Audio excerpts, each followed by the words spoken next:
Hello everyone, आप सभी को स्वागत है स्टुअर्ट स्टडी फाउंडेशन के यूट्यूब चैनल पे। तो आज का क्लास जो हमारा चलेगा वो गद्यांश का, सिंगल सिर्फ गद्यांश, केवल गद्यांश। और कल का भी क्लास हमारा क्या चला था? तो कल भी हमारा गद्यांश का ही चला था। गद्यांश वो होता है जो हमारे बुक से लिया जाता है, जैसे कि क्षितिज और कृति का जो बुक है हमारे, वही किताब से गद्यांश लिया जाता है, सिर्फ उसे ही गद्यांश कहते हैं। और जो अपठित गद्यांश होता है वो आउटी होता है, यानी कि सिलेबस से हटके होता है, इसलिए उसके पहले क्या लगाया जाता है? तो अपठित गद्यांश। और ये हमारा सिर्फ सिंगल गद्यांश है। तो ये आज हमारी दूसरी क्लास चलेगी।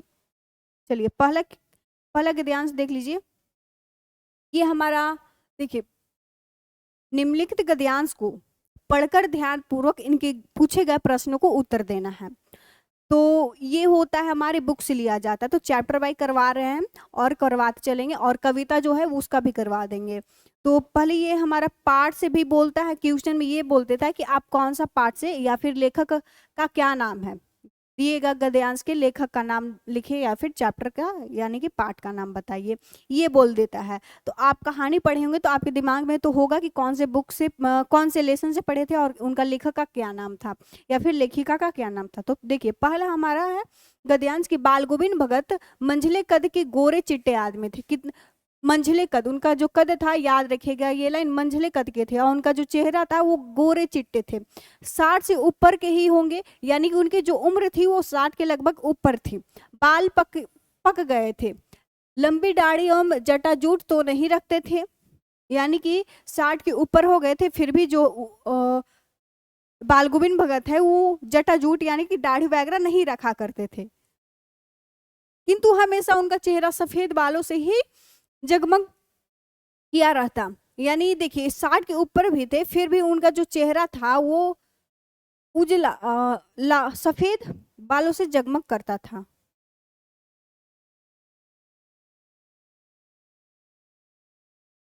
कपड़े बिल्कुल कम पहनते थे, कमर में एक लंगोटी मात्र और सिर में कबीर पंथी की सी कनपट्टी, यानी कि एक साधु की तरह रहते थे। कमर में एक सिर्फ एक मात्र लंगोटी हुआ करता था और सिर में एक कबीर पंथी, जैसे कि कबीर लोग पहना करते होंगे, आप कभी देखे होंगे तो उनकी कनपट्टी में एक टोपी होती होगी, ठीक उसी प्रकार उनका भी वस्त्र धारण था। जब जाड़ा आता एक काली कमली ऊपर से ओढ़ रहते, यानी कि काली कमली कंबल ओढ़ लेते। वो कैसा था? तो काली से।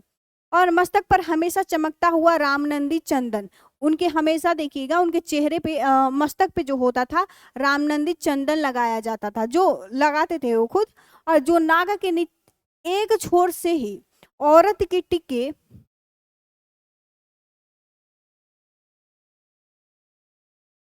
और उनके चेहरे पर यानी उनके मस्तक पर क्या लगा हुआ रहता था? तो रामनंदी चंदन लगा हुआ रहता था, जो नाग के एक छोर से ही औरत के टिक्के की तरह, यानी कि देखिएगा आप कोई पूजा होता है तो औरत कैसे लगाती, नाग के छोर से यहाँ तक, तो ठीक उसी प्रकार बाल गोविंद भगत भी अपना मस्तक पे रामनंदी चंदन वैसा ही लगाया करते थे। गले में तुलसी की जड़ों की एक पेडोल माला बांधे रहते थे, यानी कि देखिए साधु संत जो होते हैं वैराग्य जो धारण किए होते हैं, वैराग्य नहीं, जो साधु संत होते हैं वो सिर्फ अपने गले में एक तुलसी माला पहने रहते हैं। तो बाल गोविंद भगत जो थे वो अपने गले में भी तुलसी का एक जड़ों की एक बेडोल माला पहना करते या फिर बांधा करते थे। तो ये हमारा बाल गोविंद भगत उनसे लिया गया है, उस चैप्टर से लिया गया है। तो देखेंगे इसके कुछ इंपॉर्टेंट क्वेश्चन।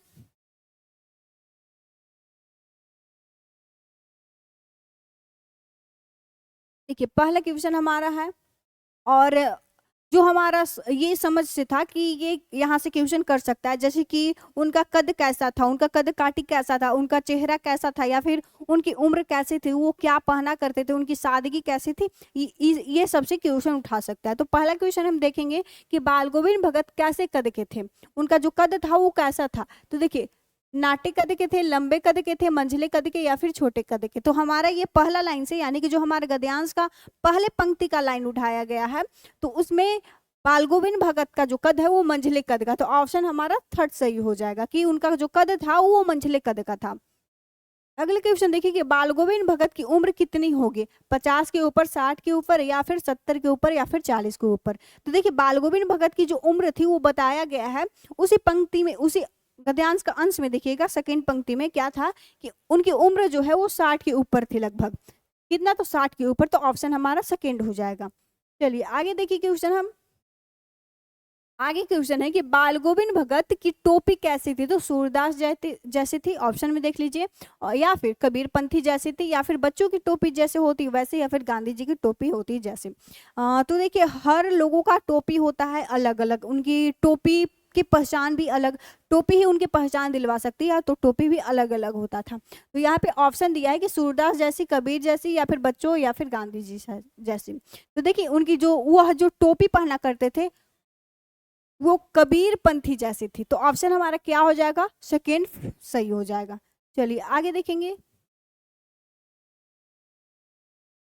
कि बाल गोविंद भगत गले में कैसी माला बांधे रहते थे, यानी कि ये बाल गोविंद भगत जो है वो एक साधु संत थे, लेकिन एक तरह जैसे साधु संत रहते हैं बगैर गृहस्थ, लेकिन वो गृहस्थ थे, तो वो गृहस्थ नहीं थे, फिर भी वो साधु थे। तो अपने गले में क्या पहना करते थे, तो जंगली फूलों की माला पहना करते थे, या फिर तुलसी की जड़ों की एक बेडौल माला बांधा करते थे, या फिर सोने की माला की सुंदर माला, या फिर रुद्राक्ष की माला। तो देखिए बाल गोविंद भगत जो है वो हमारा ऑप्शन सेकेंड सही हो जाएगा कि तुलसी की जड़ों की एक बेडौल माला बांधा करते थे अपने गले में, तो ऑप्शन हमारा सेकेंड सही हो जाएगा। चलिए अब हम आगे देखेंगे, आगे आगे गद्यांश देखेंगे, सेकेंड गद्यांश उसी चैप्टर से है, अगला अंश, अगला पैराग्राफ देखिए। किंतु खेती बाड़ी करते, परिवार रखते भी बाल गोविंद भगत साधु थे, साधु की सब परिभाषाओं में खरे उतरने वाले थे। यानी कि वह जो थे बाल गोविंद भगत जो थे खेती बाड़ी भी करते थे, परिवार भी रखते थे, गृहस्थ थे, एक प्रकार से हम क्या बोल सकते थे, तो वो गृहस्थ थे, घर बार यानी कि घर परिवार सारा कुछ था उनका, और वे साधु थे, फिर भी साधु की परिभाषा में खरे उतरते थे। यहाँ पे बोला जा रहा है कि साधु जो होते हैं, आप सुने होंगे, जो साधु होते हैं वो गृहस्थ नहीं होते, यानी उनका घर परिवार नहीं होता, लेकिन बाल गोविंद भगत जो थे वो गृहस्थ थे। क्यों? क्योंकि देखिए वो नहीं मानते थे कि साधु उनकी व्यवहार में होनी चाहिए, साधुत्व जो होती है पूजा पाठ करने की, उनका अंदर वो गुण था, इसलिए यहाँ पे बोला जाए कि परिभाषाओं में खरे उतरने वाले थे, साधु संतों के परिभाषाओं में। कबीर को साहब मानते थे, किनको, तो कबीर को, ये लाइन भी याद रखिएगा, कबीर को क्या मानते, तो साहब मानते थे। उन्हीं के गीतों को गाते, यानी वो जो गीत गाए थे कबीर साहब, वही गीत वह गुनगुनाया करते, या फिर बोल लीजिए गाया करते थे, और उन्हीं के आदेशों पर चलते, कभी झूठ नहीं बोलते, खरा व्यवहार करते, किसी से भी दो टुक बात करने में संकोच नहीं करते, ना किसी से खामखा झगड़ा मोल ले लेते, यह उनके व्यवहार थे। किसी की चीज नहीं छूते, ना बिना पूछे व्यवहार में लाते, यानी कि उनका एक बोल लीजिए इतना अच्छा उनका स्वभाव या फिर व्यवहार था कि वो किसी से बिना पूछे कोई चीज ना छूते, ना ही अपने व्यवहार में यानी कि अपने काम में नहीं लाया करते। इस नियम को कभी कभी इतनी बारीकी तक ले जाती कि लोगों को कौतूहल होता, यानी कि यह जो है इतनी बारीकी से इतना छोटा छोटा चीज को ऐसा कर देते थे, इनके स्वभाव ही इस प्रकार से सादगी पूर्वक, तो इनका छोटे छोटे बातों को भी बारीकी से ले लिया करते थे, तो आसपास के जो लोग होते या फिर गांव के जो लोग होते वो कौतूहल हो जाते या फिर आश्चर्य हो जाते थे। कभी वह दूसरे के खेत में शौच के लिए कभी नहीं बैठते, वह गृहस्थ थे, यानी कि गांव घर का बात, यानी कि पहले के समय में इतना शौचालय नहीं हुआ करता था, तो ये किसी के खेत में नहीं जाया करते थे, ये बोला जा रहा है, शौच के लिए नहीं जाया करते थे, और वह गृहस्थ थे, लेकिन उनके बीच उनकी सब चीज साहब की थी, यानी कि साहब कौन थे, तो कबीर थे, याद रखिएगा साहब कौन थे, तो कबीर थे। जो कुछ भी खेत में पैदा होता सिर पर लाद कर पहले उसे साहब के दरबार में ले जाते, यानी कि उनके खेत में जो कुछ भी पैदा हुआ करता था वो क्या करते थे, तो साहब के खेत में ले जाते, और जो उनके घर से 4 कोस दूर पर थी, कितना थी याद रखिएगा, 4 कोस दूर पे थी। एक कबीरपंथी मठ से मतलब, मठ यानी कि एक तरह का जो पूजा पाठ करने का स्थान होता है उसे ही मठ करते हैं, तो कबीरपंथी की मठ थी, वह दरबार में भेंट के रूप में रख लिया रख लिया जाता, वो जो फसल पैदा होता या फिर उनके खेत में जो भी कुछ पैदा होता वो मठ में ले जाकर दे देते थे, और वहां पे जो कुछ भेंट के रूप में ले जाकर प्रसाद के रूप में उन्हें जो कुछ भी मिलता है, यानी कि वह फसल देने के बाद या फिर बोल लीजिए उनके खेत में जो भी कुछ बोया हुआ निकलता था तो वह वहां मठ में दे देते थे, और भेंट के रूप में उन्हें जो कुछ भी प्रसाद के रूप में उन्हें मिलता उसे घर लाते और उसी से गुजारा चलाते थे। ये हमारा सेकेंड पैसेज। चलिए इसका हम क्वेश्चन देखेंगे। पहला क्वेश्चन है कि बाल गोविंद भगत किनको साहब मानते थे, ये हम बताए थे कि किनको साहब मानते थे, और वहां पे अंडरलाइन और बताए भी थे कि ये याद रखेगा लाइन। तो देखिए कबीर दास को या फिर सूरदास को या फिर तुलसीदास को या फिर रदा रौदास को। तो देखिए बाल गोविंद भगत जो है वो कबीर दास को साहब मानते थे, तो ऑप्शन हमारा फर्स्ट सही हो जाएगा कि कबीर दास को बाल गोविंद भगत अपना साहब मानते थे। चलिए आगे क्वेश्चन हम देखेंगे। परिवार रखते हुए भी बाल गोविंद भगत क्या थे, व्यापारी थे, साहब थे, साधु थे या फिर संगीतकार थे। तो देखिए बाल गोविंद भगत परिवार रखते हुए भी बाल गोविंद भगत क्या थे, तो बाल गोविंद भगत साधु थे। तो ऑप्शन हमारा थर्ड सही हो जाएगा कि वह एक साधु थे, लेकिन उनका एक परिवार था और वो एक तरह से बोल लीजिए गृहस्थ थे। चलिए अगला क्वेश्चन है कि बाल गोविंद भगत का व्यवहार कैसा था, तो खरा और सच्चा, साधु वैराग्य जैसा या फिर झगड़ा नहीं करने वाला या फिर इनमें से सभी। तो देखिए उनका जो व्यवहार था एक तरह से बोल खरा और सच्चा था।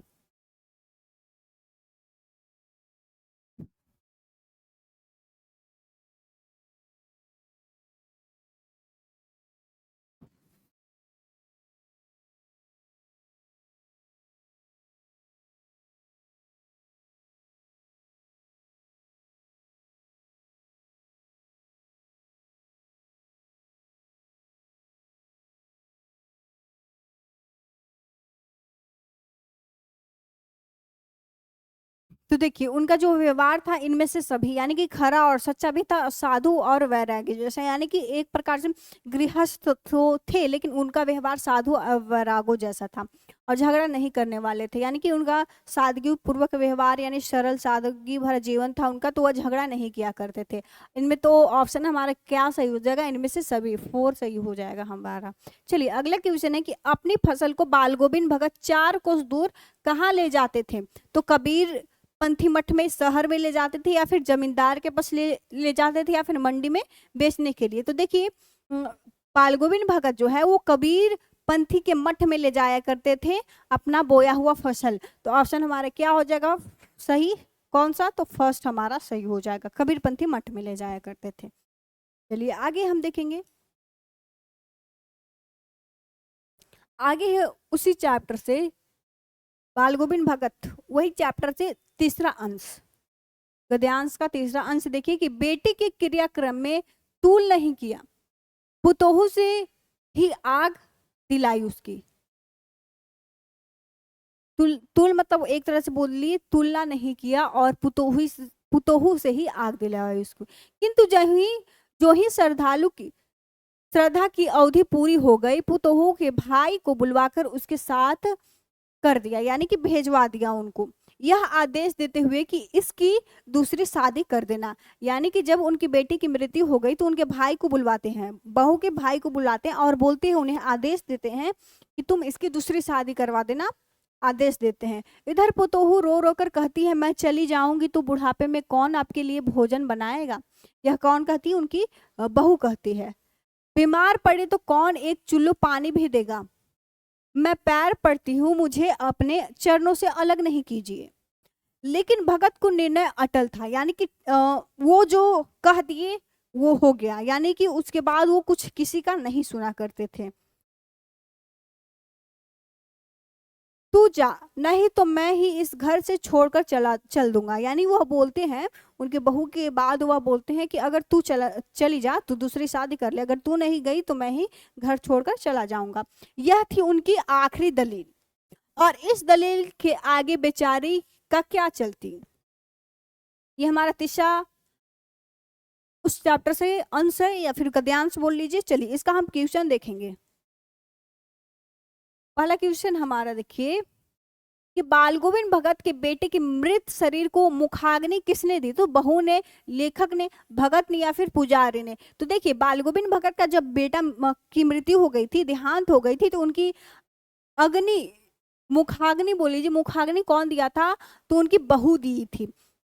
ठीक, बाल गोविंद भगत ही उनसे दिलवाए थे। तो फर्स्ट ऑप्शन हमारा सही हो जाएगा कि बहू ने ही बाल गोविंद भगत के बेटे का मुखाग्नि दिया था, दी थी। चलिए अगला क्वेश्चन देखिए कि बाल गोविंद भगत ने पुतोहू के भाई को क्या आदेश दिया था? बाल गोविंद भगत जो है वो अपने पुतोहू के भाई को क्या आदेश देते हैं, क्या कहते हैं? तो ऑप्शन देखेंगे कि पुतोहू के पूर्ण व्यवहार करने के लिए, विवाह करने के लिए, या फिर पुतोहू को अपने घर वापस ले जाने के लिए, या फिर बेटे की मुखाग्नि देने का, या फिर घर से बाहर निकालने का। तो देखिए बाल गोविंद भगत ने पुतोहू को, भाई को बोला था कि पुतोहू को ले जा और पूर्ण विवाह करवा दे, यानी कि दोबारा से इसका विवाह करवा दो, पूर्ण विवाह। तो हमारा फर्स्ट ही सही हो जाएगा ऑप्शन। आगे क्वेश्चन है कि बाल गोविंद भगत का कौन सा निर्णय अटल था? तो पुतोहू से बेटे की मृत शरीर को मुखाग्नि दिलाने का, या फिर पुतोहू के भाई को घर बुलाने का, या फिर घर छोड़कर जाने का, या फिर पुतोहू को उसके भाई के साथ भेजने का? तो देखिए इन ऑप्शन में से कौन सा ऑप्शन सही होगा? देखिए ये जो हमारा ये क्वेश्चन जब पूछा, ये लास्ट या फिर लास्ट के सेकेंड या फिर थर्ड पंक्ति का कुछ है। तो जब बाल गोविंद भगत का कौन सा निर्णय अटल था? तो उनका निर्णय था कि पुतोहू को ले जाओ और उसकी भाई के साथ भेजने का। तो पुतोहू को उसके साथ भाई को भेजने का, पुतोहू को उसके भाई के साथ भेजने का, उनके साथ। तो ऑप्शन हमारा 4 सही हो जाएगा। और वह बोलते हैं कि इसकी पूर्ण विवाह करवा दे, यानी दोबारा विवाह करवा दो, शादी करवा दो। यही उनकी लास्ट बोल लीजिए आखिरी वचन बोल लीजिए उनके लिए था, और अपने पुतोहू को बोलते हैं।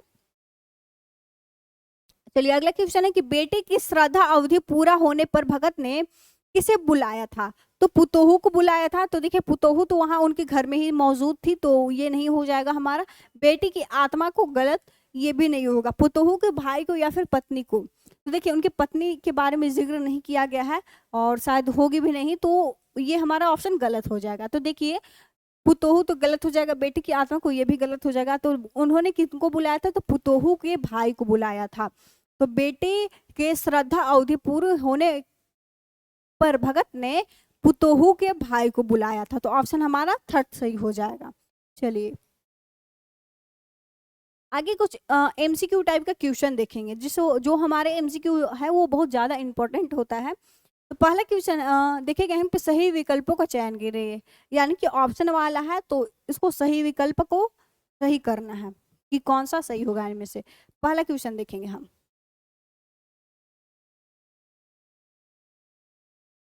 बाल गोविंद भगत पाठ के लेखक हैं कौन? स्वयं प्रकाश, राम वृक्ष बेनपुरी, यशपाल, या फिर यतीन्द्र मिश्रा? कौन लेखक है ये बताइए।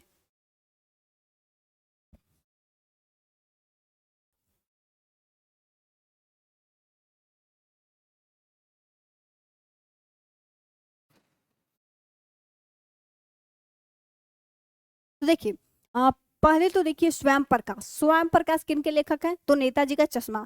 तो ये हमारे गलत हो जाएगा। यशपाल भी अगले चैप्टर के हैं, यतीन्द्र मिश्रा भी अगले चैप्टर के हैं। तो हमारा ऑप्शन सेकंड सही हो जाएगा कि राम वृक्ष बेनपुरी इनके लेखक है।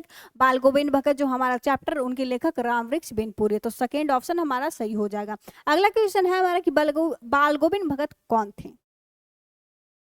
तो ऑप्शन है साधु थे, भिक्षु थे, कबीर, या फिर इनमें से कोई नहीं थे। तो देखिए बाल गोविंद भगत जो थे वो एक साधु थे। तो ऑप्शन हमारा फर्स्ट सही हो जाएगा। चलिए आगे देखिए, आगे भी एमसीक्यू ही क्वेश्चन है, कुछ ज्यादा नहीं है लेकिन कुछ है।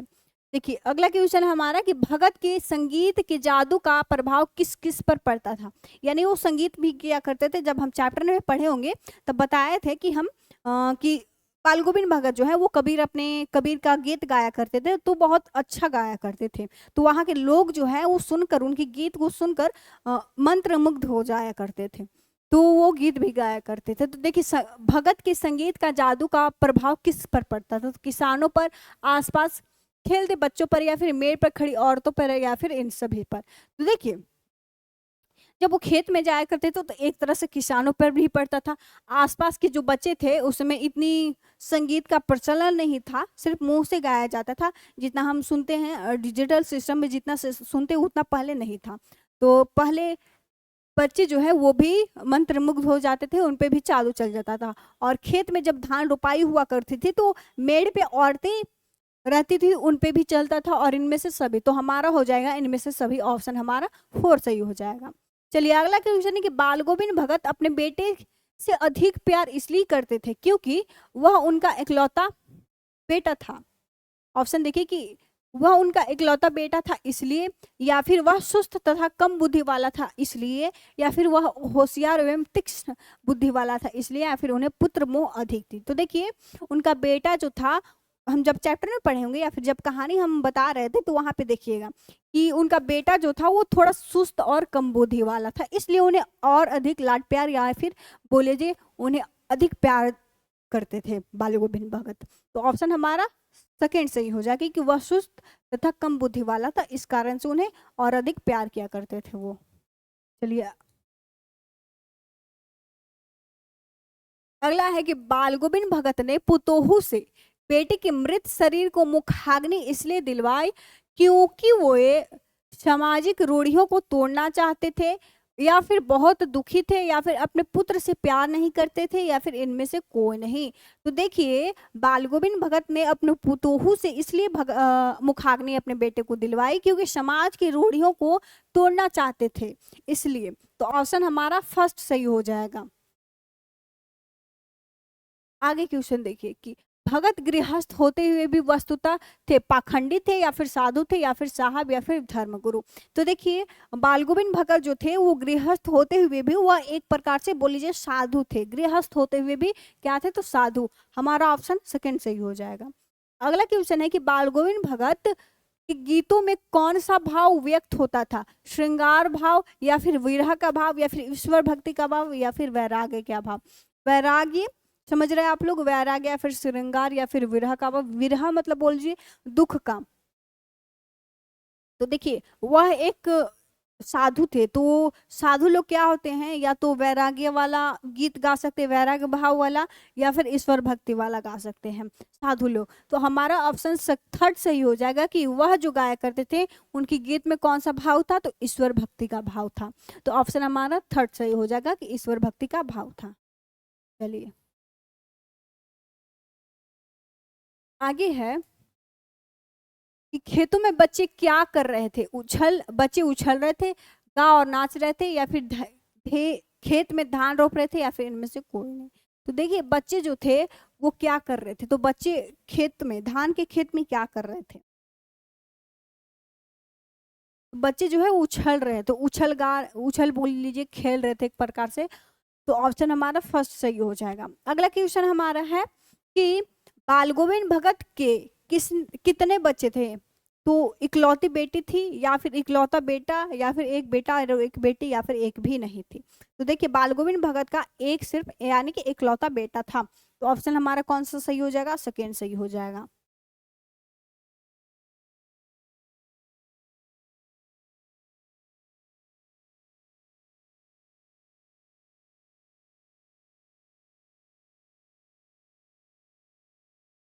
पुतोहू के भाई को भगत जी ने क्या आदेश दिया था, तो पुतोहू को दूसरी शादी नहीं कराने का आदेश दिया था, या फिर पुतोहू की दूसरी शादी कराने का आदेश दिया था, या फिर बहू को घर से बाहर नहीं निकालने का आदेश दिया था, या फिर इनमें से कोई नहीं।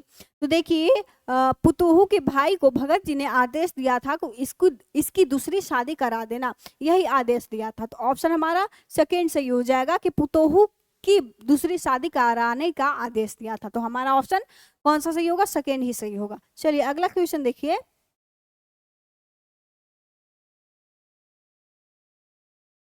कि बाल गोविंद भगत पाठ के आधार पर बताए कि श्रम बिंदु का क्या अर्थ होगा, पसीना, पानी की बूंदे, आंसू, ओस, क्या होगा। श्रम बिंदु मतलब क्या होता है, श्रम मतलब क्या होता है, और बिंदु मतलब क्या होता है, तो बताइए।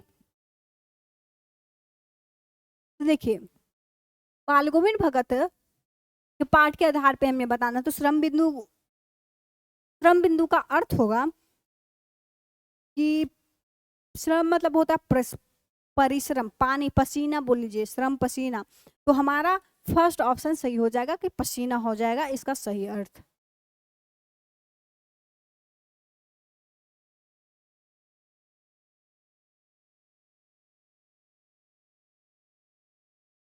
अगला क्वेश्चन हमारा कि तेरी गठरी में लागा चोर, मुसाफिर जाग जरा, पंक्ति किस कहानी से ली गई है? तो यह जो है यह एक प्रकार से गीत बोल लीजिए है, संगीत। तो वह कौन गायक करते थे? तो ऑप्शन में देखिए, नेताजी का चश्मा से लिया गया, इस पाठ से लिया गया है, या फिर माता का आंचल से लिया गया है, यानी कि ये हमारा कृतिका से कृतिका चैप्टर से, कृतिका बुक से आ गया हमारा। ये जो है ये क्षितिज से है, ये भी हमारा कृतिका से ही है, ये दोनों हमारा कृतिका से है और ये दोनों क्षितिज से है। तो नेताजी का चश्मा, या फिर माता का आंचल, या फिर बाल गोविंद भगत, या फिर एक कहानी, यह भी कौन सा चैप्टर से लिया गया, कौन सा पार्ट से लिया गया है?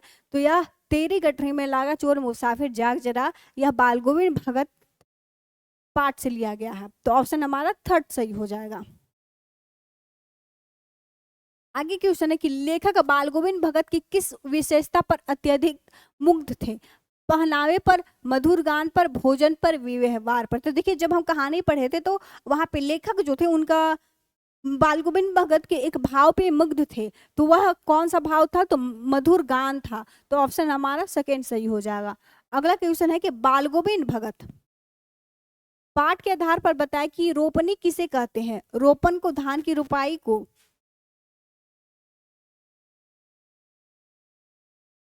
या फिर धान की कटाई को, या फिर धान की खेती को? तो देखिए, रोपनी जो है वो धान की रोपाई को कहा जाता है, रोपनी। तो हमारा ऑप्शन सेकेंड सही हो जाएगा कि बाल गोविंद भगत पाठ के आधार पर हमें क्या बताना था कि रोपनी क्या होता है या फिर किसे कहते हैं, तो धान की रोपाई को। ये ऑप्शन हमारा सही हो जाएगा। अगले क्वेश्चन है, बाल गोविंद भगत का कद कैसा था? छोटा था, लंबा था, मंझोला था, या फिर बहुत ठिगना, यानी कि बहुत कम हाइट था, यानी कि। तो देखिए, जब हम गद्यांश कर रहे थे उस टाइम भी वहां पे यह बोला गया था कि उनका कद कैसा था, कद काठी कैसा था, उनका चेहरा कैसा था, उनका उम्र कैसा था। तो देखिए, उनका जो कद काठी था वो मंझले कद के थे, ठीक। तो ऑप्शन हमारा सेकेंड थर्ड सही हो जाएगा। देखिए, अन्य महत्वपूर्ण प्रश्न, यानी कि कुछ और इम्पोर्टेंट क्वेश्चन है, यानी कि शॉर्ट में दिया गया है इसको और बहुत ज्यादा महत्वपूर्ण है। तो चलिए पहला क्वेश्चन देख लीजिए। पहला क्वेश्चन है कि बाल गोविंद भगत के संगीत का क्या कहा गया?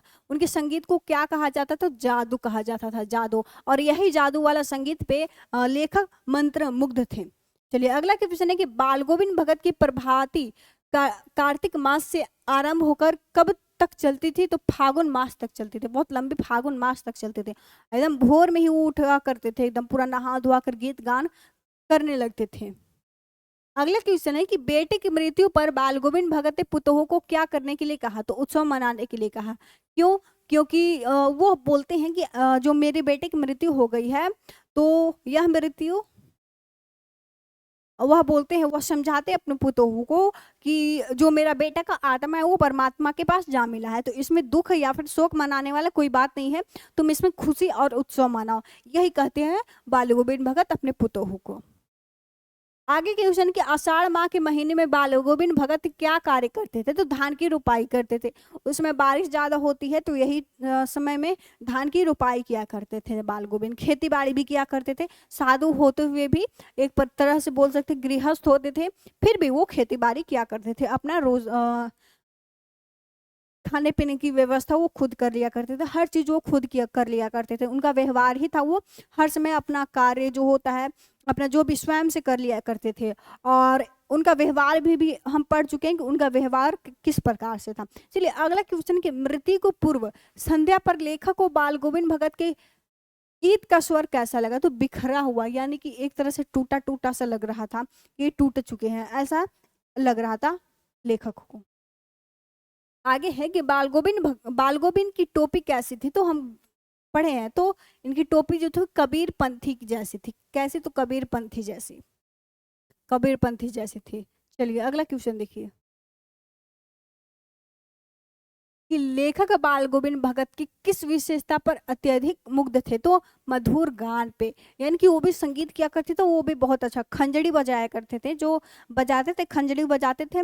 और देखिए खंजड़ी कैसा रहता था, खंजड़ी ऐसा रहता था और कुछ गोला गोला रहता था, इस प्रकार से कुछ खंजड़ी इसी तरह से कुछ रहता था, वही बजाया करते थे और अपना गीत गायन किया करते थे।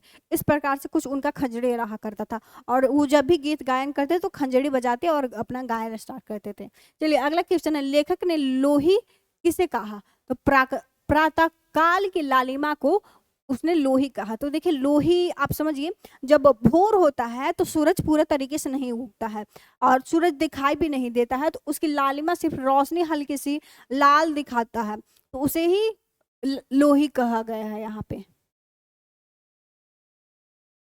अगला क्वेश्चन है, बाल गोविंद भगत के गांव के लोग का मुख्य धंधा क्या था, तो खेती बाड़ी ही मुख्य धंधा था। उस समय इतना ग्रामीण क्षेत्र में इतना व्यापार बोल लीजिए या फिर इतना बड़े बड़े दुकान वगैरह नहीं हुआ करते थे, तो उनका जो भी रोजगार बोल लीजिए या फिर पेट पालने का जो भी कार्य हुआ करता था, काम हुआ करता था, वो सिर्फ खेती बाड़ी ही थी। अगला क्वेश्चन है, भगत जी भजन गाते समय क्या बजाया करते थे, तो देखिए अभी हम तुरंत बताए कि खंजड़ी बजाया करते थे, किस प्रकार से था अभी हम दिखाएं कि खंजड़ी किस प्रकार से होता था, तो वही खंजड़ी बजाया करते थे और अपना गीत गायन किया करते थे। चलिए अब हम देखेंगे लघु उत्तरीय प्रश्न, यानी कि लिखित प्रश्न, जैसे कि लाइनों में हमें शब्दों में लिखना होता है, अपने शब्दों में लिखकर उसको उत्तर देना होता है। पहला क्वेश्चन देखिए, ये जो है इम्पोर्टेंट क्वेश्चन है कि आपको ये नहीं कि आपको चैप्टर से ही पूछ देगा, जो चैप्टर में आंसर दिया गया है उसको तो हम कंप्लीट करवा दिए, आंसर क्वेश्चन भी करवा दिए और जो भी कहानी वगैरह होता है वो भी करवा दिया, और मैराथन क्लास भी हमारा चलता है हर संडे को, तो उसमें भी आप लोग ज्वाइन हो जाइएगा, क्योंकि उस समय भी हमारा कुछ एमसीक्यू इम्पोर्टेंट क्वेश्चन होता है और हर क्लास हर सब्जेक्ट का होता है, मैथ होता है, इंग्लिश हो जाता है, हिंदी होता है, हिस्ट्री, सारा सब्जेक्ट वहाँ पे संडे को मैराथन की क्लास चलती है।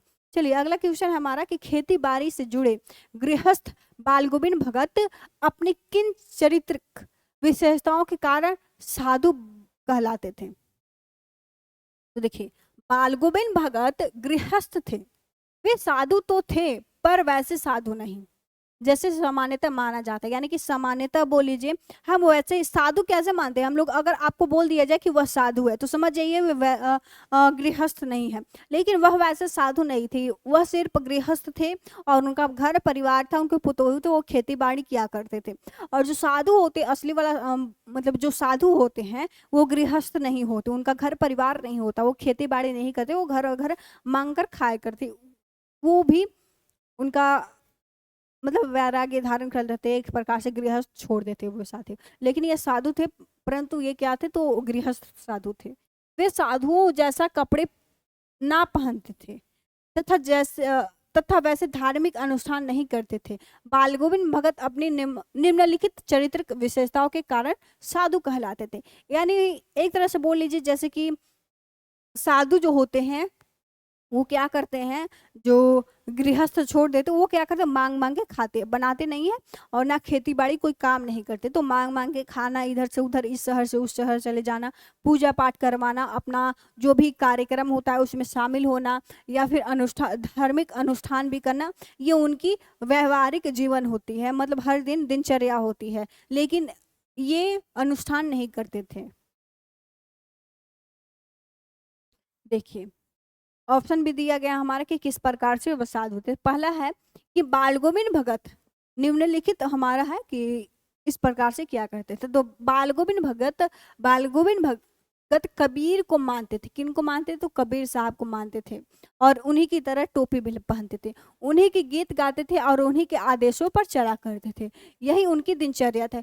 वे कभी झूठ नहीं बोलते थे और ना और खरा व्यवहार करते थे, वह स्पष्टवादी थे और किसी से खामखा झगड़ा मोल नहीं लेते थे, यानी क्या मेरा लेना देना इसमें कुछ भी नहीं, झगड़ा वगैरह ये सब कुछ भी नहीं करते, यानी कि जो व्यवहार था वो असली एक प्रकार से हम बोल सकते हैं, जो सादगी कह सकते हैं हम, वो उनके अंदर था, बाल गोविंद भगत के अंदर।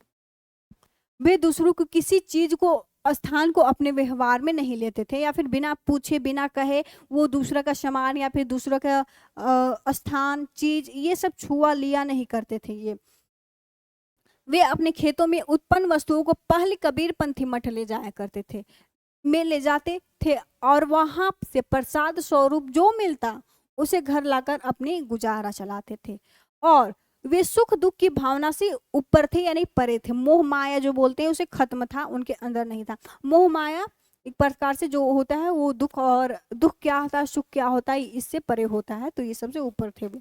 चलिए अगला क्वेश्चन हमारा है कि भगत की पुत्र वधु उन्हें अकेला क्यों नहीं छोड़ना चाहती थी। तो देखिए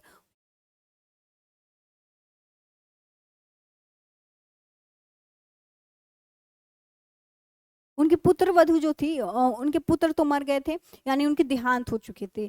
तो उनकी बहू जो बोलती है कि अगर मैं चली जाऊंगी, अगर उनकी बहू चली जाएगी कि तो उनकी देखभाल, या फिर जब उनकी उन्हें बीमारी हो, कुछ बीमारी या फिर लाचार हो जाएंगे चलने फिरने से, तो उनकी देखभाल या फिर खाना पीना दवाई पानी कौन करेगा। तो इसलिए उन्हें छोड़कर नहीं जाना चाहती थी। देखिए उत्तर में, जब भगत के बेटे की आकस्मिक मृत्यु हो गई, तब बाल गोविंद भगत ने अपने पुत्र वधु को उसके भाई के साथ भिजवा दिया और उसकी दूसरी शादी कराने का आदेश दिया था। यानी कि बाल गोविंद भगत ने अपने पुत्र वधु को बोला कि तुम चली जाओ और दूसरी विवाह कर लो, यह उसके भाई को आदेश देते हैं। पर उनकी पुत्र वधु भगत को अकेले छोड़कर नहीं जाना चाहती थी। इसका कारण यह था कि उसके जाने के बाद उनके लिए बुढ़ापे में भोजन बनाने वाला कोई नहीं था। यानी उनकी पत्नी नहीं थी, बाल गोविंद भगत की पत्नी नहीं थी। उनका जो भी था तो एक बेटा और एक बहू थी, मात्र एक बेटा और एक बहू। तो बेटा तो गुजर चुका था, यानी कि उनकी देहांत हो चुकी थी। तो बुढ़ापे में देखभाल, दवा पानी, बीमारी में खाना पीना वगैरह ये सब करने के लिए वो बोलते हैं कि आपके बुढ़ापे में देखभाल कौन करेगा। यही सब बोलकर वह रुकना चाहती थी, लेकिन वह बोलती कि नहीं तू चले जा। उनके बीमार पड़ने पर उन्हें चुल्लू भर पानी भी देने वाला कोई नहीं था। वह उन्हीं के चरणों में रहकर वैधव काट देने की तैयारी में थी, यानी कि विधवा जो जीवन होती वह काट देना चाहती, दोबारा शादी नहीं करना चाहती थी, यही उनका कहना था। चलिए ये तो हो गया हमारा। आगे देखिए, आगे है कि भगत ने अपने बेटे की मृत्यु पर अपनी भावनाएं किस तरह व्यक्त की। तो गा कर, संगीत, नाच कर, इस तरह से उन्होंने व्यक्त किए। चलिए हम आंसर में देखते हैं। देखिए भगत ने अपने बेटे की मृत्यु पर दिखावे के लिए कुछ विशेष नहीं किया, जैसे कि रोना धोना, जैसे कि फूल माला, हाँ इनके चले जाने पर देखते हैं आप लोग आसपास में, देखिए समाज में होता है कि उनके चले जाने पर रोना धोना बहुत ज्यादा घर में हो जाता है। ये सब दिखावा उन्होंने नहीं किया, कोई विशेष। पुत्र के शरीर को एक चटाई पर लिटाकर एक सफेद चादर में ढक दिया और कुछ फूल उस पर बिखेर दी और एक दीपक जला दिया। ये होता है हर हिंदू धर्म के मृत्यु पर। वे उसके सामने जमीन पर आसन जमाकर गीत गाने लगे। उनके स्वर में पहले जैसे तालीन थी। वे पूरी तरह संयत बने रहे। वे गाते गाते पुतहू के पास जाकर और उससे रोने के बदले उत्सव मनाने के लिए कहते, यानी वह बोलते उत्सव मनाने के लिए कहते। अपने बहू को भी बोलते कि तुम रो मत, उत्सव मनाओ, क्योंकि मेरा जो बेटा का आत्मा है वो परमात्मा के पास चला गया है, तो इसमें रोने की कोई बात नहीं है। तो वो कहती कि उनका कहना था कि आत्मा का परमात्मा से मिल जाने तो आनंद की बात है, मिल जाना। उस समय उनमें अटल विश्वास का भाव झलक दिख रहा था। वो अटल थे, यानी कि वे डगमगा नहीं रहे थे। उनका जो विश्वास था वो सटीक जा रहा था, यानी बोल लीजिए उनका भाव सही था, विश्वास। इस प्रकार उन्होंने अपना भावना व्यक्त किया था। तो कुछ इस तरीके से उन्होंने अपना भावना, अपनी जो भी व्यवहार बोल लीजिए, उन्होंने इसी तरह कुछ व्यक्त किया था। चलिए अगला क्वेश्चन हम देखेंगे। अगला क्वेश्चन है भगत के व्यक्तित्व और उनकी वेशभूषा को अपने शब्दों में चित्र प्रस्तुत कीजिए। यानी कि भगत की व्यक्तित्व और उनकी वेशभूषा कैसी थी, अपने शब्दों में हमें चित्र प्रस्तुत करना है, लिखित में बताना है। चलिए देखिए, भगत को व्यक्तित्व एक साधु के अनुरूप था, यानी कि उनका व्यक्तित्व जो था वो साधु के रूप में था, ठीक, लेकिन वो गृहस्थ थे। वे एक गोरे चिट्ठे और मंझूले कद के व्यक्ति थे। उम्र उनकी 60 वर्ष की ऊपर थी। उनके बाल पक गए थे, यानी कि बोल लीजिए 60 की उम्र जब आती है, अब तो कम ही उम्र में 40-45 में ही पकने लगे हैं, तो उनकी उम्र जो थी 60 के ऊपर थी, तो बाल सारे पक गए थे। उनका चेहरा सफेद बालों से जगमगा करता था, यानी कि देखिए जब सफेद बाल हो जाएगा तो सफेद ही बाल दिखेगा, तो जाहिर सी बात है कि उनका चेहरा या फिर सफेद बालों से जगमगाता था। वे कपड़े बहुत कम पहनते थे, उनकी कमर में केवल लंगोटी रहती थी और सिर पर कबीरपंथी वाली एक कनपट्टी टोपी। जड़ा आने पर काली कमली ओढ़ लेते, यानी कि काला सा कंबल ओढ़ लिया करते जड़ा। और उनकी ये कपड़ा का पहनावा जो था, एक लंगोट और एक बोल लीजिए कनपट्टी कबीरपंथी के जैसा। और जब ठंड आ जाती या जाड़ा आ जाती तो एक कंबल ले लेते। उनके मस्तक पर राम नंदी चंदन चमकता रहता, और उनके मस्तक पर क्या रहता, तो राम नंदी राम नंदी चंदन, यानी एक टीका जो होता है, अलग अलग प्रकार से टीका होता है, तो वह रामनंदी चंदन लगाया करते थे, जो नाक के एक छोर से शुरू होकर ऊपर की ओर चला जाता था। वे गले में तुलसी की एक जड़, एक बेडौल माला बांधे रहते थे। इस वेशभूषा में उनका व्यक्तित्व एक साधु की तरह प्रतीत होता है। यानी हम तो आसानी से बोल सकते हैं, वेशभूषा से तो हम पहचान नहीं सकते हैं, वेशभूषा से आप किसी को भी पहचान सकते हैं कि साधु किसे कहते हैं। साधु देखिएगा, वैरागी को देखिएगा, साधु संत पंडित को देखिएगा, तो उनका जो पहनावा होता है, वेशभूषा होता है, वो अलग था। तो उसी प्रकार हम बाल गोविंद भगत के पहनावे से पहचान सकते हैं कि उनका व्यक्तित्व किस प्रकार से था, तो साधु के रूप में था। चलिए, ये हो गया हमारा कंप्लीट। अगला क्वेश्चन हमारा कि बाल गोविंद भगत की दिनचर्या लोगों के अचरज का कारण क्यों था, आश्चर्य का कारण क्यों क्यों था। तो देखिए, बाल गोविंद भगत की दिनचर्या लोगों को हैरान कर देती थी। वे भगत जी की सरलता, सादगी, निस्वार्थता पर हैरान होते थे। यानी कि कोई इतना सरल हो सकता है, कोई इतना सादगी हो सकता है, कोई इतना निस्वार्थ हो सकता है, उसके अंदर कोई भी अपने लिए स्वार्थ नहीं है, ये देखकर आश्चर्य हो जाते लोग। और भगत जी भूल कर भी किसी से कुछ नहीं लेते, वे बिना पूछे किसी के चीज छूते तक नहीं। यानी कि उनका कोई भी चीज हो, किसी और का हो, वह बिना पूछे बिना कहे उनसे या फिर किसी का भी हो, नहीं लेते अपने व्यवहार में। वह नहीं बोलती कि मैं यह लूंगा। वह जो भी लेते, जो भी चीज उन्हें लेना होता तो वो पूछ कर लिया करते थे। यहाँ तक कि यहाँ तक कि किसी दूसरे के खेत में शौच नहीं करते थे। लोग उनके इस खरे व्यवहार पर मुग्ध थे। लोग भगत जी पर तब और भी आश्चर्य हुए जब वे भोर काल में उठकर 2 मील दूर स्थित नदी में स्नान करने आते। यानी इस पे और आश्चर्य थे कि कोई इतना भोर में, इतना जब समझ से ये 4 बजे के आसपास, 4-3 बजे के आसपास वो उठा करते थे और भोर में 2 किलोमीटर दूर जाकर नदी में स्नान किया करते थे, और वो भी ठंड में। वापसी पर वे गांव के बाहर स्थित पोखरे के किनारे प्रभु भक्ति की गीत टेरा करते थे। टेरा यानी कि संगीत का एक प्रकार से जो होता है, संगीत का अलग अलग प्रकार होता है, तो उसी प्रकार वही बोल सकते हैं कि प्रभु भक्ति का गीत टेरा करते थे, गाया करते थे। उनके इन प्रभाती गानों को सुनकर लोग सचमुच हैरान रह जाते कि इतना कोई सुबह उठ सकता है, ये भी कर सकता है, 2 किलोमीटर दूर जाकर स्नान कर कर आना। ये सब बातों पर, यह सब सुनकर वो लोग जो होते हैं, गांव के लोग जो होते हैं, आश्चर्य हो जाते थे। अगला क्वेश्चन देखिए कि पाठ के आधार पर बताया कि बाल गोविंद भगत की कबीर पर श्रद्धा किन किन रूपों में प्रकट होती है। तो देखिए, पहला है कि बाल गोविंद की, आंसर हम देखेंगे कि बाल गोविंद की कबीर पर श्रद्धा निम्नलिखित रूपों में प्रकट होती है। उनका अंदर का व्यवहार बताता है किस प्रकार से थे, तो निम्नलिखित हम नीचे देखेंगे कि बाल गोविंद भगत सिर पर एक कबीरपंथी की कनपट्टी में टोपी या फिर कनपट्टी में पहना करते थे, और भगत कबीर को साहब मानते थे। क्या मानते थे? कबीर को तो साहब माना करते थे। जैसे हम लोग अपने अपने भगवान के एक तरह से अपना अपना नाम दे देते हैं, तो उसी प्रकार कबीर को वह साहब मानते थे। वे कबीर के गीत गाते थे और उन्हीं के आदेशों पर चलते थे। उनके खेत में जो कुछ भी पैदा होता उसे सिर पर लाद कर उसे 4 कोस दूर कबीर पंथी मठ ले जाते थे, और वहीं कबीर दरबार में दे दिया करते थे। कितना? तो 4 किलोमीटर, 4 कोस दूर, और वही दरबार में पहुंचाकर भेंट हो जाता, और जो उन्हें प्रसाद रूप में मिलता उसे घर ले आते और उसी से गुजारा चलाते। चलिए, अगला क्वेश्चन देखिए। अगला हमारा है कि आपकी दृष्टि में भगत की कबीर पर अगाध श्रद्धा का क्या कारण रहे होंगे। तो देखिए हमारे दृष्टि में भगत की कबीर पर श्रद्धा के निम्नलिखित कारण रहे होंगे। तो देखिए पहला है,